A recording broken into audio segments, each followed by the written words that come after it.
በንጹሃን ረሃብ ፖለቲካ ሲሰራ መመልከት ረሃብን እንደ ጦር መሳሪያ በመጠቀም አያሌዎች እንደ ቅጠል ሲረግፉ ማየት ምግብ የሚሉ የዋይታ ድምጾች በአራቱም የአህጉሪቱ ክፍል ሳይፈልጉም ቢሆን መሰማት ግድ በሆነበት አፍሪካ ጠኔ ባጎደጎደው የድሆች ሆድ የፖለቲካ ጓዳቸውን ለመቀለስ ምግብ በሚጠይቁ ጨቅላዎች አፍም ጥይት መስደድን የስልጣን ባህል ማድረግ የለመዱ ታጣቂዎች በገፍ መታየት ከጀመሩ ወዲህ ሲኦልን የሚያስናፍቅ አያሌ መከራዎች በዛሽ ምድር ሲሆኑ ዓለም ይመለከት ዘንድ ተገደደ።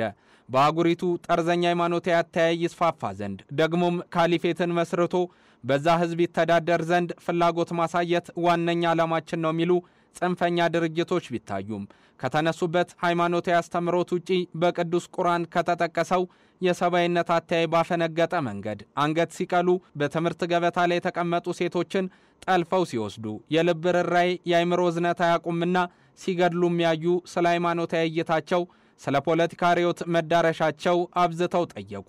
እነሱ ግን ምላሽ የላቸውምና ዛሬም ከመግደል ገታ ሊሉ አልወደዱም።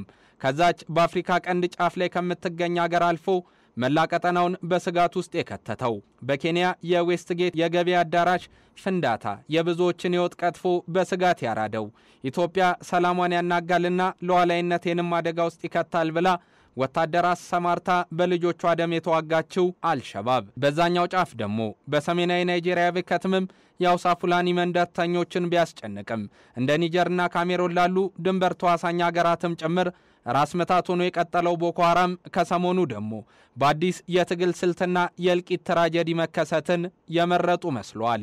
ለመሆኑ ይህ የታጣቂ ድርጅቶቹ አዲስ የፖለቲካ አተያይ ምንድነው? ፖለቲካዊ መዳረሻቸው ቢታወቅም ያንን በቶሎ ማሳካት አልቻሉምና በግጭት አዙሪት እስከ መቼ ይቆያሉ የሚለውን ጉዳይ በዓለም አቀፍ የትንታኔ ዘገባችን ልንመለከተው ወደድን። አማኑኤል ጀንበሩ ነኝ። የመዝገብ ስሙ ሐራካት አልሸባብ አልሙጀዲን ነው።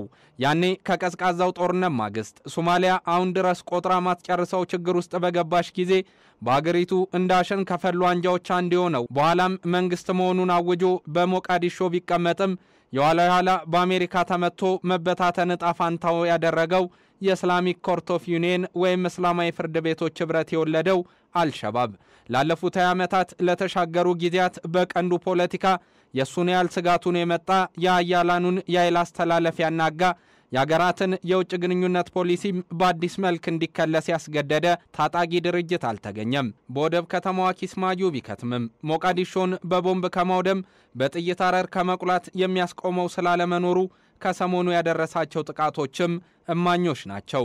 መቀመጫውን በአውስትራሊያ ሜልቦርን ያደረገው ተነባቢው የድረገጽ ጋዜጣ ዚ ኮንቨርሴሽን ቴሮሪስት ዩዝ ፉድ አስ ኤ ዌፐን ሃው ቦኮ ሃራም ኤንድ አልሸባብ ኤክስፕሎይት ሃንገር በሚል ባወጣው ሰፋ ያለ ሀተታ በእነዚህ ታጣቂ ቡድኖች በተያዙ ይዞታዎች ላይ በሚኖሩ ንጹሃን ላይ እየደረሰ ያለውን አስከፊ የረሃብ ትራጀዲ አስነብቧል።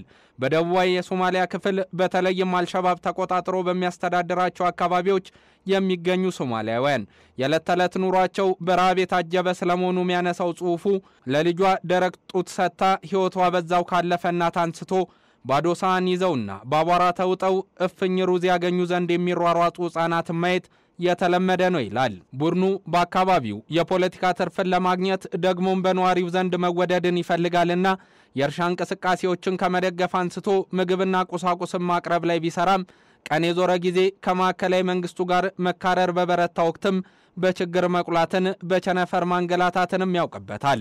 ይህ ደግሞ ህዝብን እንደ መደራደሪያነት ለመጠቀም እንደሚረዳው የሚያነሱ የቡድኑን ባህሪ ጠንቅቀው የሚያውቁ አስተያየት ሰጪዎች በ2011 እና 12 እንደ አውሮፓውያኑ የጊዜ ቀመር በአገሪቱ የደረሰውን ረሃብ ተከትሎ የተፈጸመውን ድርጊት በጥቁር መዝገብ እንዲጻፍ እንዳደረገው ያነሳሉ።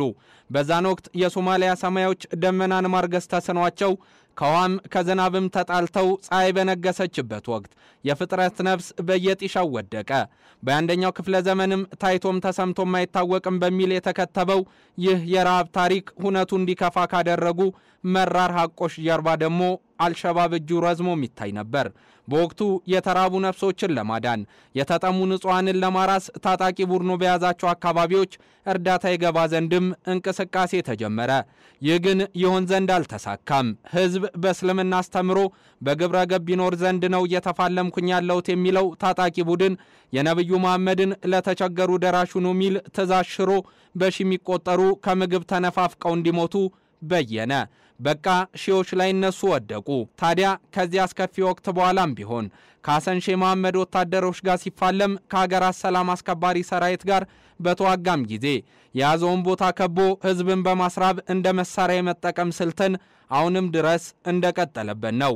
ከወገኖቻቸው ተራርቀው በረሃብ ደቀው ነገን የሚናፍቁ የታጣቂው ግዞተኞች ደግሞ አሁንም ከደቡባዊ ሶማሊያ በኩል ነፃነትን እንደናፈቁ ይገኛሉ። እሱ ግን አሁንም ድረስ በጥቁር ብዕር የሚያጽፈውን መራራ ታሪክ ከመከተብ አላቆመም። ሌላኛው በአህጉሪቱ የሚንቀሳቀሰው ጠርዘኛ ድርጅት ደግሞ ጃማት አል-ሐስ ሱኒ ሊዳሃዋ ዋሊጃሃድ ወይም ቦኮ ሐራም ነው። የውልደት ጥንስሱ በመሐመድ የሱፍ ሲሆን የሱኒ እስልምናን በሺያዎች መቃብር ላይ የመስራት አደገኛ የፖለቲካ ሃይማኖት ሀቲትን ይዞ ስለመነሳቱ ይነገራል። የናይጄሪያን ዓለማዊ አስተዳደር በጂሃድ ቀይሮ እስላማዊ ሀገረ መንግስትን ማንበር ዋነኛ የፖለቲካ ዓላማው መሆኑን በመግለጽ ሰርክ በሚንቀሳቀስባቸው አካባቢዎች ማሸበር፣ በግዳጅ መጥለፍና መግደልን እንደ ስኬት ሲቆጥርም ይታያል። ለዚህ ደግሞ ይመቸው ዘንድ በአህጉሪቱ ሰሜናዊ ጫፍ ሐውሳ ፉላኒ የሚባሉ ሃይማኖታዊ መሰረታቸውንም እስልምና ካደረጉ ማህበረሰቦች ዘንድ መመሸግን መርጧል። ልክ እንደ ግብር ጓደኛው አልሸባብ እሱም በንጹሃን እጦት ላይ መቆመር፣ በረሃብ ላይ መንገስም ዋነኛ ግቡ ከሆነ ዓመታት ተቆጥሯል። ድንበር ተሻግሮ የካሜሮንና የኒጀር መንደሮችንም ማጥቃት እንዲሁ ተግባሩ ነው። በዚህኛው ጫፍ ሩዝን ጨምሮ መሰላልሚ ምግቦችን በማቅረብ ለህዝብ የቆመና ለሚታገልለት ዓላማ የተገዛ ቢመስልም በዛኛው ገጽታ ደግሞ ሰብሎችን እያቃጠለ የአሳ ማስገር እንቅስቃሴና የእርሻ ስራን እየገደበ የነዋሪውን የረሃብ ጥያቄም ያዳፈነ ስለመሆኑ እንዲሁ የዚህ ኮንቨርሴሽን ጽሑፍ ያትታል። ጽሑፉ በቀጣይስ ምን ሊፈጠር ይችላል ይልና ሕፃናትን አስርቦ የእናቶችን ሕይወት በምግብ እጦት እስከ ወዲያኛው አሳጥቶ የሚሰራ ፖለቲካስ ታጣቂዎቹ እስከምን ድረስ ሊጠቅም ይችላል? ለፖለቲካ ግብ መዳረሻስ ምን አይነት አስተዋጽኦ ሊኖረው ይችላል ሲል ይጠይቃል።